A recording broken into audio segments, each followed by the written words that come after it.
Hello YouTube! You may have just returned to Idle Heroes and aren't sure where to take your account. That is perfectly normal. Lots of people have been playing this game for many years, many of which have just returned to the game now.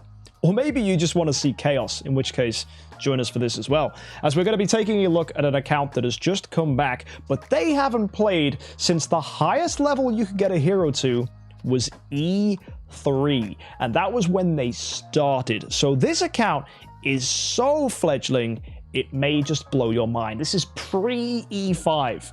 So folks, let's hop in and take a look. The first things first is this is only level 147, so they didn't even play for that long.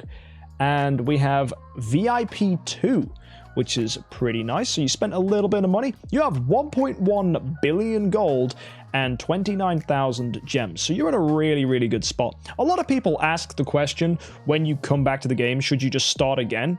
Like, bro, this guy's got tons of gold, tons of gems. Why on earth would he start again? Look at the guild tech, folks. He's already got warrior maxed. Mage is not started, but we've got ranger, we've got assassins not even touched, priests got some going on. Like, imagine if you just started the game and your guild tech was already half completed. That's what this is like. Basically, pretend you've just come back to the game, but you've actually really started again. You've gone ahead, you've got all these chapter missions that you can enjoy, just like any new player, but then you look at your bag, and you've got chests, you've got resources. Look, 532 heroic summon scrolls, so my man is listening. He is saving for Christmas. Fantastic. And then we go look at the hero copies, and look at all these heroes. Just think of it like that. You've just come back to the game, but really, you've started again with a massive head start. So on top of that, another wonderful thing that could be a bonus to you is the fact that guilds are now cross-platform. So you're not limited to the guildmates in your specific area. You have the freedom to join other people on newer servers and involve yourself with them who are just like you and just starting off. The fact that your server is way ahead of you in the future now does not matter, unless it's free team up arena, but you're VIP too. You were never going to compete in that anyway. Dinosaur's account, as you can see, is an E3 Valkyrie with an E2 Horus. This may look like building wide to you, but back in the day where E3 was the max level, this was actually perfectly fine.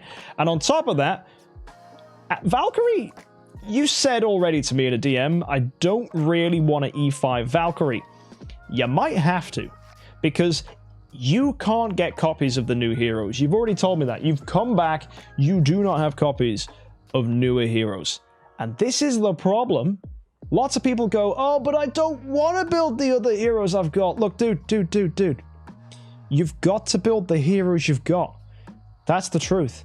There's nothing you can do to change the fact that you don't have Eloise, you don't have Tix, you don't have Carrie, you haven't got Ithaca. There's no magic cure-all we can do to change that. What we can do, though, is just say, look, bro, you can get an E5 right now. That's an E3 Valkyrie, and that's 2 more copies right here. That's enough for E5. You just need 2 10-star heroes. And guys, look at this guy's bag. He's got a ton of food. Right here, we have 6 elite hero shards. We have 37 5-star shards. The man is sitting on a pile, 339 4-stars on top of all the other 4-stars and 5-stars you see right here. There has to be a way that we can somehow build 2 10-star heroes. It might not be right now, but it's very close. In fact, if you can get another penny copy, because you've already got a spare one sitting around here in the bag, in shard form, if you get one more 10-star penny, lovely. But the thing is, though, Penny's kind of a good hero. You might even want to think about her as another E5. You've got Horus. Now, even though Horus is outclassed by Eloise, he's still a fine hero to build, right? He's actually okay. And as we said, it's better to build the heroes you have than just wait for heroes that you're going to have to wait months and months to get enough copies of. There may be a temptation to go and spend your glorious relics to build hero copies. Do not do this. Save for artifacts, so don't let that distract you. Another place you can get hero copies from, never forget, is the altar. So if you go into the Fortune Ruins, hit the altar up, the altar shop here, you can go and grab an Ignis if you want one. Heck, You could even get yourself a copy of Eloise to eventually plan on swapping that Horus to Eloise. Let's look at your soul stones. How many have we got? Oh, we don't. But at Christmas, if you do manage to get to 900 heroic summon scrolls, that'll be 10 soul stones. So at least that'll help you with your fixing. But in the meantime, I would actually E5 Valkyrie. That would probably be your best option here, because you could still imprint her. She actually was given Tree of Origin imprints, as you can see right here, right? And getting her to E5 unlocks the Void. That's actually really helpful, because then you can start using the Void to make progress. And you've got the comeback growth plan, which is going to get you some resources as well. That's pretty neat, so that'll help you progress. It's a shame it's not giving you a ton of hero copies, but look, you will get guild coins from this. You'll get monster parts, you'll get dust, you'll get promotion stones, tons of gold, tons of spirit. Seems like a good little time. So, you know what? I wouldn't worry. Let's look at your artifacts. What have we got? Murmur. Funnily enough, best artifact for Penny in the Seal End. Actually, maybe that's not true anymore. I think Melodic Strings might have this beat. But either way, it's a good one, because it does damage against warriors and gives her more HP. That's nice. Wow, Celestial Stone. Remember that was the highest you could get a hero to? Valkyrie with a Celestial 6. Mad. What else are we rocking? Oh, Withered Armor on a Horus. Now that is very classic. Speed Precision, terrible stone for him. You want to go with block attack or block HP for a Horus. But either way, nice to see it. Heart Watcher with an Echo of Death. Okay, so we don't have any rare artifacts. No, nothing that's mysterious. So mysterious artifacts will be a big thing for you. If you can get yourself a golden crown, that would be great. And then make a splendid melodic strings if you can, followed by a splendid Augustus Magic Ball. I repeat this in every single account review video, hoping that people out there who watch these videos, if it's your video for the first time, will learn that you go golden crown, splendid melodic strings, splendid Augustus Magic Ball. They're your first artifacts you get. So with those artifacts covered, you've pretty much got everything you need for most game modes. And then on top of that, you want to get a splendid Ruby Scepter, and then some Demon Bells, so you can do Energy Feed, which is typically 8 Demon Bells, but some people choose to go as many as 16, maybe even 20. Heck, some people are crazy and just want more than that, but I don't see a reason to.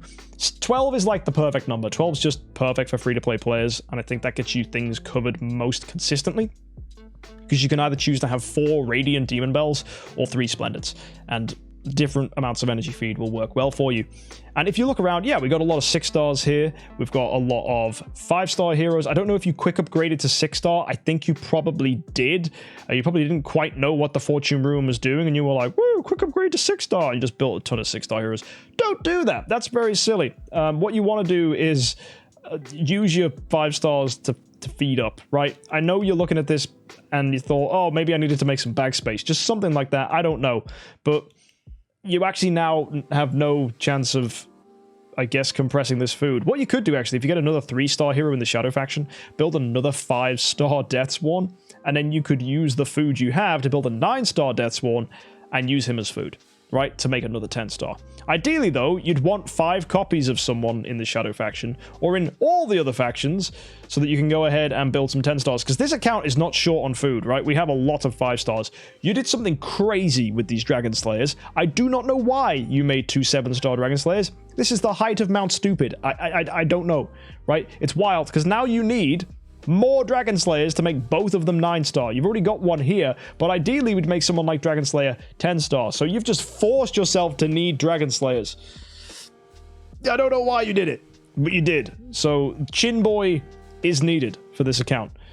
Crazy, absolutely crazy. So you've gone a bit wide on the Forest Heroes, which is kind of taking up a lot of bag space, and it's going to require a lot of 5-star heroes in the Forest faction to fix.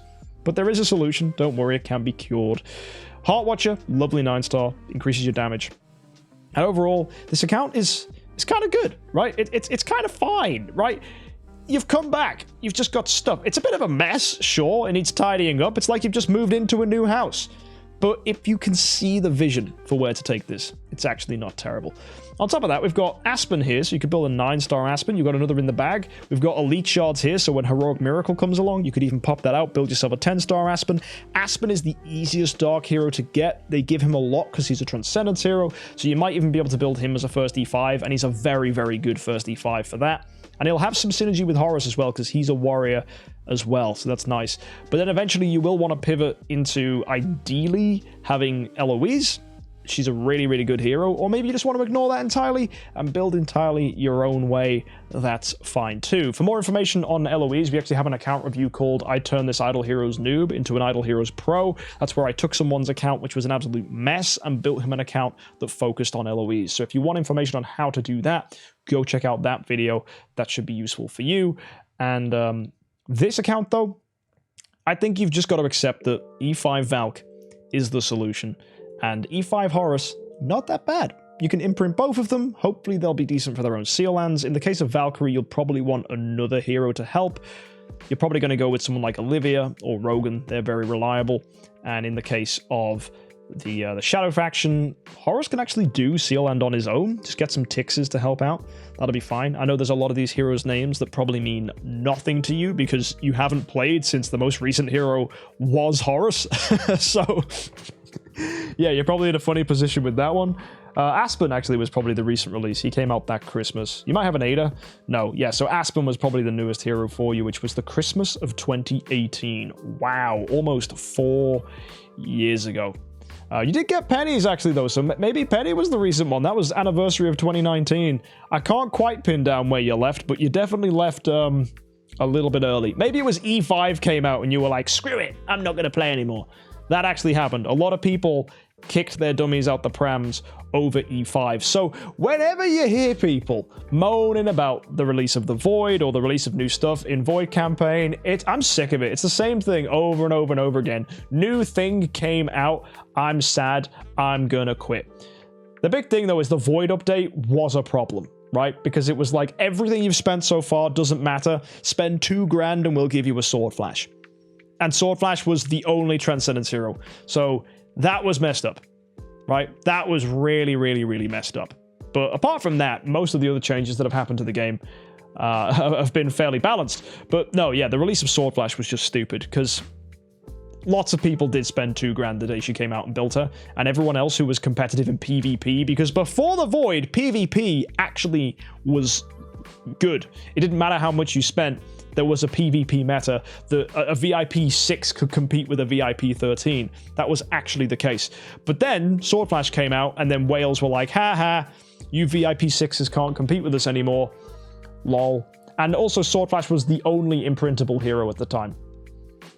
Yeah, those were the days. So if you think this account had it hard because E5 came out, imagine what it was like when the Void was released. So yeah, a lot of people quit the game over that. I made a big rant video and everyone was like, oh, MK is overreacting. I was not. Either way, folks.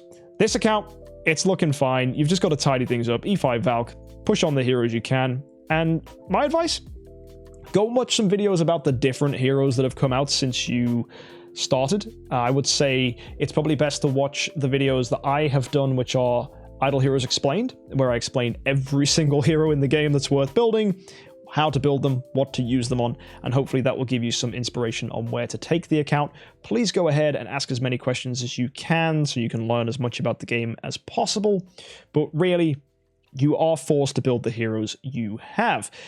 Little advice, build some 9-star and 10-star foods, save up 9 copies of someone decent, and you will eventually build them, and be patient. Patience is the cure to many accounts like this, because really, if you do want to build the new heroes, you just have to wait and get them. If you already have 9 copies of someone old who is kind of okay and imprintable, it's arguably best to build them to E5. Even though it's suboptimal in your brain, it's actually optimal, because it's better to E5 someone than have no E5 at all. And hopefully those words land a bit of truth on you, that actually Valkyrie is probably the best to go with, and that's probably what you need to do. So, yeah, even though it might seem wrong, even though you might not want to do it, Valkyrie you can build to E5, and maybe even swap her to Garuda later in the future. Best of luck. I hope you learn about these heroes and find some decisions to take the account in some fun directions, and see it as a blessing that you already have all these 5 stars and all the guild tech and all the stuff you've established over the years, and just crack on as if you just started the game afresh and make fun saving those scrolls. Enjoy yourself at Christmas, get some cool artifacts, and hopefully holiday season is good to you. That goes to you guys at home as well. I hope you have a good holiday season too. Until next time, happy idling.